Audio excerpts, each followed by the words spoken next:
What is up, Ludy Bros Army? It's your boy, Big Bro Lamar Ludy, sitting down to go over round two of the matchup between VG Time and Void from Team Nimbus. And with me watching this round and commentating is Coop. What's going on, guys? Hope y'all having a good day. I hope y'all are getting ready to enjoy this match. All right. Yeah, so we have the matchup, round two, between Magenta and Android 21. I have a little bit of practice playing Magenta, and Coop and I were sitting and talking before we jumped into this, and we were both giving a lot of credit to both players. They both came out and put in a good show for us as we sat down to watch this match. Yeah, it definitely was. It was definitely a nail biter on both ends. Both players played their games almost perfectly, the best way that you could, and it was very, very fun to watch. Android 21 got us started off. He went ahead and he charged and then passed over to Magenta. Magenta went ahead, charged, and then played out his Garunas turn one. Nice little turn one play. One thing that I was expecting, I think, especially after round one, Coop, tell me what you thought. The little villainous trait where they're making you discard a card, that can be something that's like so difficult to overcome. Yes, it can definitely be hard to deal with it having the hand destruction mechanic. Myself, I'm a green player and I love hand destruction, so any deck that plays in that type of fashion, I'm all for it. It's one of those decks, if it gets wide, it can really cause a lot of damage, triggering villainous, and can rip your hand to basically zero. Yeah, we saw that in round one. I mean, at the end there, Void only had, I believe, one card left in hand, and I mean, VG Time was just able to overpower him there at the end. But let's see if things can be different here in round two. Android 21 on 2 energy. He went ahead and swung. It looked like he Z-charged there. He's tapping 2 to go into the Z deck. And this Android deck is just once it gets rolling and you're able to tap your opponent's cards for your own plays, that ability is just so broken, man. It just seems so overpowered. Yeah, it definitely is. And the biggest thing with this matchup against the Magenta deck is whenever Android 20 is on its backside and the Magenta deck is able to go so wide, it's basically giving free energy to the Android 21 player. So you have to be very mindful of what cards you run out running against the 21. Yeah, that's actually a really good thing to point out. You're thinking that you're going to take advantage because you're in Magenta. Your plays are so cheap. You know, 1 energy plays, your leader's effect for 1 energy bodies, but you're just in essence you're just fueling your opponent there. Exactly. At some point, if you go too wide, that's a good point. Yeah, exactly. Here's Magenta Awakening, turn 2. Very consistent. He's got his 2 villainous in his energy. He's awakening. He took his life down to 6. Android 21's on 3 energy over there. He's fully tapped. And it's the funny thing with Blue. I really like. Oh, go ahead. It's the funny thing with blue. Blue is always just such a resilient color, even with the quote-unquote nerf to Sensu Beam. Blue never really ever feels like it's in danger, no matter if it's tapped out or not, with powerful cards like Dimension Magic and such. Yeah, Bean is still showing up in blue decks, even with them making it only that you can only activate on the defensive end. It's still showing up in 2s, 3s, sometimes still 4s. Everybody's still using Bean. And then also the Zeno super combo, you're able to basically untap. I mean, Bean is just like, blue is never tapped in. Never at all. There's always some type of manipulation with blue. All right, players having a discussion here. It looks like the Bojack for Magenta's come out, and he has an on-play effect where I think he can get rid of the. That's right, he's getting rid of the card on the field. So that's gonna hit. Looks like we're trying to play out the Gohan, and then we're doing a resolution of autos here because Bojack's gonna resolve first. Yes. But you know, I really like the Magenta deck. I played it a little bit when it first came out. And it's funny that I ended up commentating on this matchup because just last night I had the deck out and I was just looking over some of the cards and hoping to play with it, you know, in this coming week.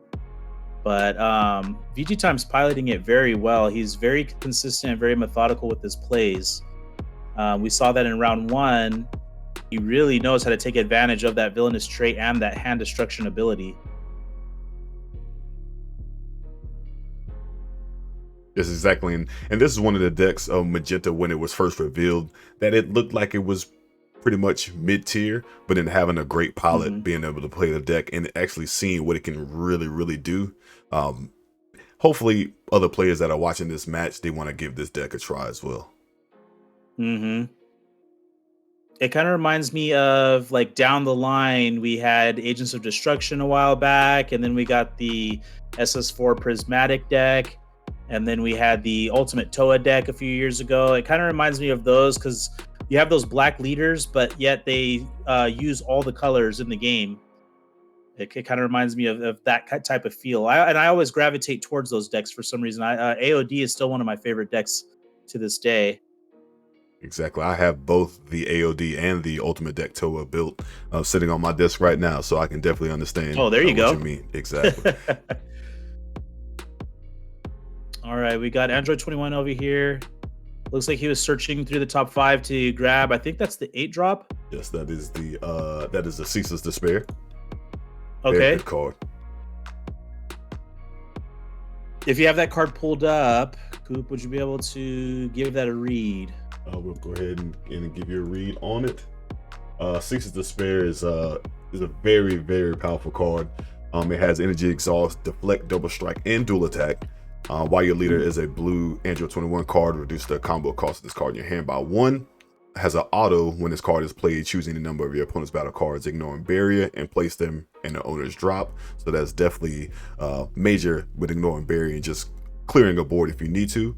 And it also has another auto once per turn. When your opponent activates a counter skill, they discard 2 cards in their hand. And the third auto, at the end of your turn, switch up to 5 of your energy to active mode. So, oh my god. Definitely a lot of text. Of course, that is a lot to unpack. That is a lot to unpack. I mean, I don't even know which auto you would consider to be the best out of all those. Yeah.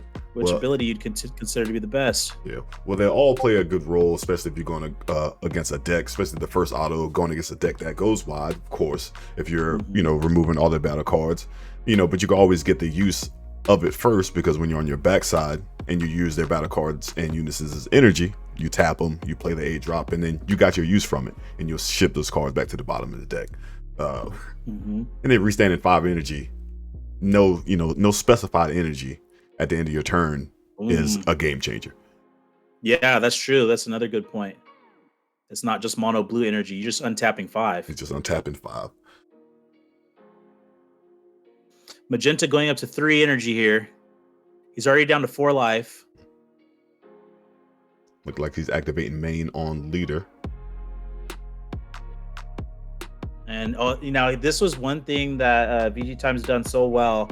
He seems to hit that Beerus at the appropriate time throughout the match. Yes. It always puts some pressure on. Oh, this was a good response by Void, because he was ready. In round 1, it didn't seem like he was ready for the hand control aspect that Magenta was going to bring. But here he dropped the Deborah, tapped 1 to play it out, and then draw 2 cards. So he was now ready for, and this is what side decking can do for you in this best of 3 matchup. He was ready to go ahead and counter the villainous trait. Yes, exactly. Now, I like that. I like the Beer's play. It brings back the old mechanic. If anyone is newer to the game, it brings back offering. Offering either pressures your opponent to either crit 1 of their life or allows you to draw 2 cards. So that's definitely can put you in a bind and put pressure on the opponent's life. In this case, Void went ahead and he dropped the life. He dropped an absolute release ball off of that instead of allowing Magenta to draw 2. Going ahead and playing out the Turles, you could play him out for 1 if you have 2 other villainous cards on the field.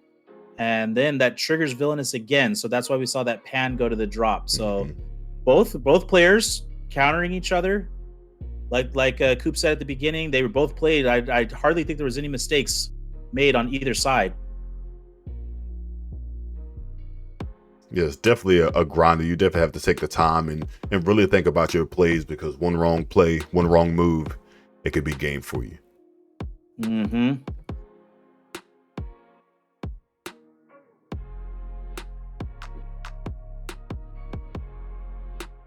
Players are So thinking we're about their seeing next here. play. Yep. Take your time. Take your time. Mhm. Don't want to rush. Exactly. I always try to tell people playing Dragon Ball card games. Whenever somebody asks, like, "Oh, you play this game," it's similar to playing chess Mhm. because there's so many ways and lines of play that you can go down. You're not just throwing out cards and just fooling around. You got to really plot, really plan. You got to try and know your opponent. And I think that's something that this tournament in particular that Phoenix puts on, it brings that to the forefront because you're piloting against decks that you may not always be testing against. Mhm. And you're going to have to try and navigate your way through that to the end. Yep. And I feel like things like that really test what type of player you are when you come across a player pool that plays decks that you've never seen, or maybe decks that are 2 or 3 years old, and it really tests how can you adjust to the game state whenever you're playing something that could be quote unquote meta. Mm-hmm. And actually, I like that you brought that up because Bandai's been doing a pretty good job lately of introducing cards into the card pool that boost old strategies from a couple of years prior. With these Z leaders, for example, we see the Gogeta Z leader. He's come in or the Vegito Z leader has come in and done wonders for that deck. Yes. It was topping a while back. Seen a super combo here from VG Time. He's going to go ahead and super combo again, drawing. A couple of Z charge from both players. VG Time looks like he's down on 3 life. And I believe Android 21 is either at 3 or 4 life as well. So both combatants coming down. Pan being passed over to Magenta. And here's the big play. And the SCR is major. It is one of those things that just completely can change the state of the game. It has a lot of text on it. Deflect and dual attack and blocker, and increase the energy cost of cards by 4 in any area other than his owner's hand or battle area. So it is definitely one of those cards that you want to have. It can be used for blue or green leader as well. And when it's played, it chooses all your opponent's battle cards and units as ignore and bury. Place them under this card, and for every 2 cards chosen, you may add the top card of your deck to your life. So using one of those old mechanics of rejuvenate in an SCR.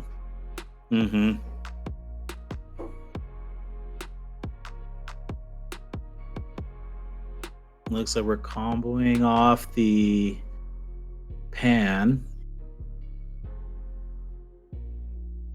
Swinging in on that leader swing. So we're going to draw 1, combo off the Pan. Tapping 2. Now, this was another tech piece. I don't think we saw this in round 1. But this is an old villainous card. So this card didn't come out along with the Magenta and the newly printed set of villainous. This was an old one that came out alongside the heroic. There's a small run of heroic and villainous, and I don't even remember what set it was. It was so long ago. But it looks like he's tapping 2 to play this out. And then we're getting countered on the other side.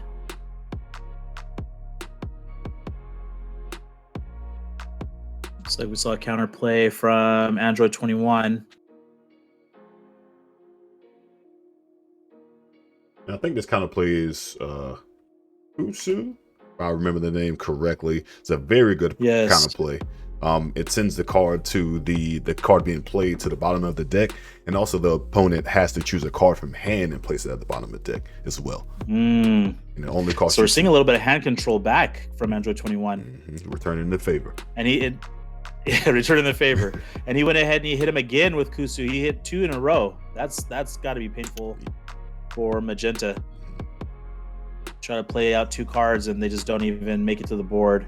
Android 21 looks like it's in a much better position in round 2. Yeah, the board from 21 has definitely widening, especially with the SCR on board having the dual attack, and 40k is nothing to sneeze at. Now I feel like, and he is dropping a Broly. Now the Broly is pretty major on VG Time's side. Neg 25. Neg 25 across the board. That wipes Android 21, and then you get a swing, and Broly gains triple strike that turn that he's played. Definitely putting the pressure on, and we have a Dimension Magic being played. Yeah, like you said earlier, I mean, blue is always going to have, like, and whenever you're playing against a blue deck, you're always expecting, like, Dimension Magic. You're always expecting them to have that defense to be able to drag that game out.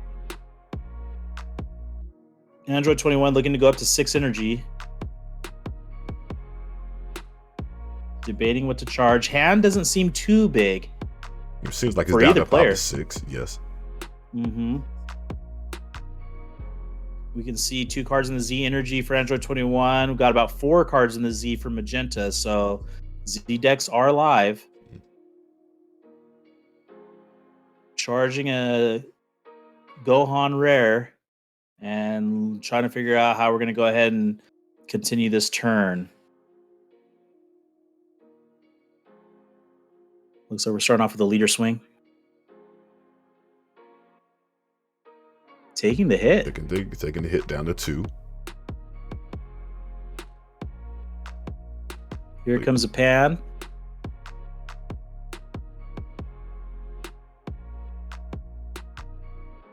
Yeah, that pan is showing up all over the place, usually alongside that Piccolo the Infiltrator too.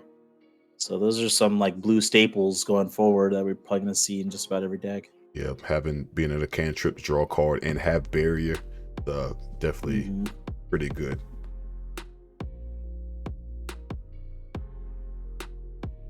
Pan was passed over.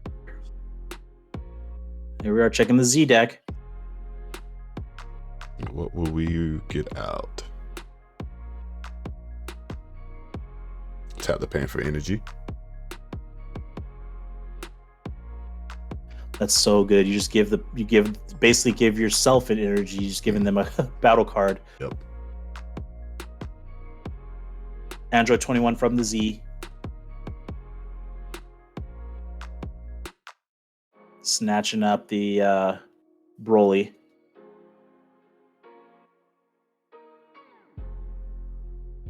Still 3 active energy for Android 21.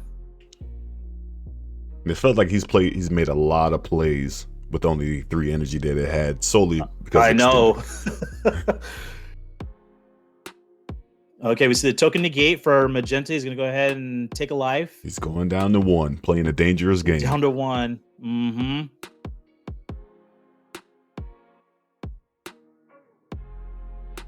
He's searching for the actual Demon Realm Soldier token. There it is. So he's got a blocker out there. Oh, but turn was passed over, so it's going to lose its blocker. Now he's just going to go ahead and draw. Time to charge up. 1 life. That's so dangerous for Magenta. Because we know Android 21 can just simply get rid of that life by playing out an Android 21 to the field. Exactly. He's charging a token negate. Puts him at 5. Swings with the leader.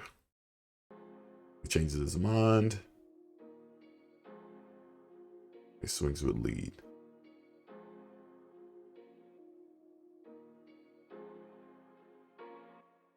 That's that pan. That if you're wondering what that card is next to the Demon Realm Soldier token, that's representing the pan that was passed over from Android 21.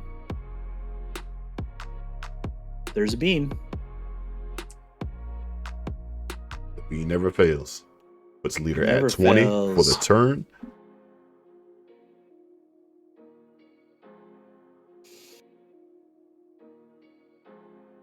And look at that hand size for Magenta. It's not big at all. I mean, it looks like he's only got like 2 or 3 cards in his hand. Those Kusus from a couple turns ago, they did their job. Definitely did a number. For sure. Going into the Z deck, pulling out the Majin Buu.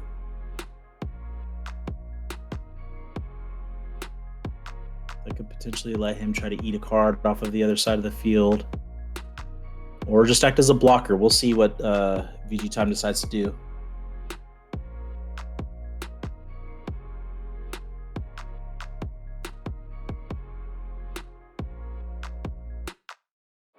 right, so he went ahead and ate the Z battle card.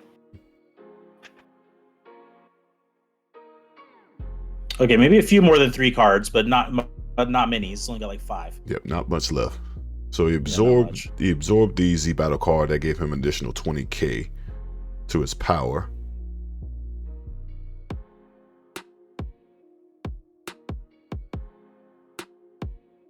Three life for Android 21. So both of us are down, but Magenta's just sitting on 1. I mean, he's got to have to make something happen here. And he should have some plays available. He does still have 4 energy available. He just tapped 1. Mm-hmm.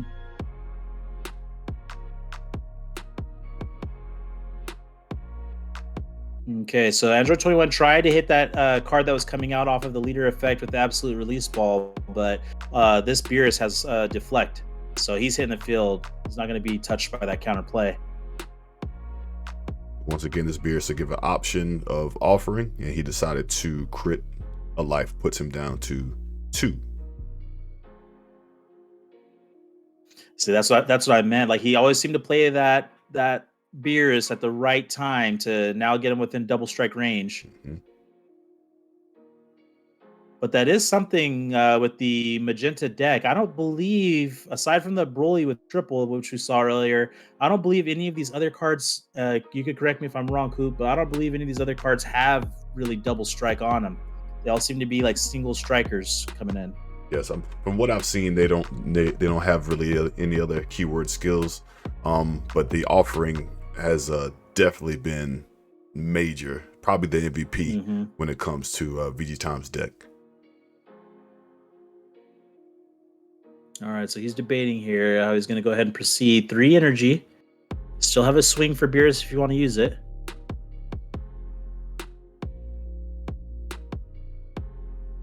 Void has okay. There's a swing. 3 energy tapped. And he went ahead and ran out the counterattack on the this Android 21 full power counter. Art is another beautiful arted card, and it has a lot of text as well. It has double strike. You play the card, and when this card's played, choose one of your opponent's battle cards on barrier, place it in the owner's drop, and your opponent can attack with non-leader cards for the turn unless they place 1 card from their hand and Z energy to the owner's drop each time. So it's a pretty good floodgate for Android 21. Yeah, you can really see in this round, you can really see why Android 21's been getting a lot of meta attention, a lot of play. It has a great amount of very powerful cards with a lot of text and a lot of utility that makes his deck very, very strong.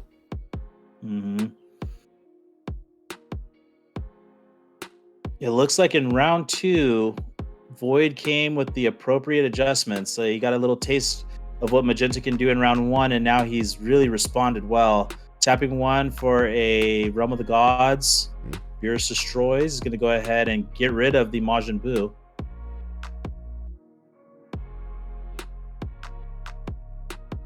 He's not coming back. He is out of here.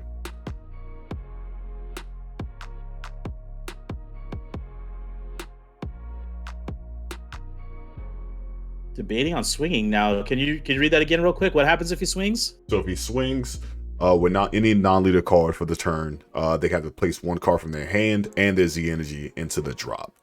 So with VG Time's hand being pretty slim, I doubt and hope that he wouldn't want to risk losing a card from hand and his Z energy.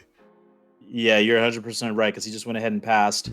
So now here's Android 21. I mean, he's got 1 life. So if I see him play out that Android 21, that'll just crit that life. That should be it. If he has it, I don't know.